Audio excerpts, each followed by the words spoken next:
అబ్బా! ఈరోజైతే చాలా హ్యాపీగా ఉన్నాను బాబోయ్! ఎందుకంటే ముగ్గు కొనేసానుగా. ముగ్గుని కొనేసా. ఇంకా ముగ్గులు పిచ్చగా వేస్తాను. పిండి తీసి పక్కన పెడతానన్నమాట. ఓకే.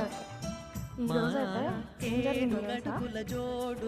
గుండె జారి చేతిలోకి వచ్చినంత పనేంద్రా బాబు, మామూలుగా జరగలేదు వచ్చేలో. సరే 5 చుక్కల మీద ముగ్గేసాను. ఎలా ఉంది ఇది? రాకేసానా మా అమ్మకాడికి వెళ్ళి రాపించుకొని తీసుకొచ్చి 3 రోజులు పుస్తకం మీద గీసానమాట. అందుకే అంత పర్ఫెక్ట్గా వేసానమాట. బాగుంది కదా ముగ్గు? ఇందాకలా గుండె జారి అరిచేతిలోకి వచ్చిందని చెప్పాను కదా, ఫోను చేతిలో పోయిందిరా నాయన. నాకైతే గుండె చేతిలోకి వచ్చినంత పని అయింది తెలుసా. నేను తీసేదే వీడియోస్ ఈ సెల్లో. ఇది కూడా ఒక చిన్నపాటి డబ్బా సెల్ అనమాట. ఎందుకు ముగ్గు నచ్చిందని చూడండి రా బాబు.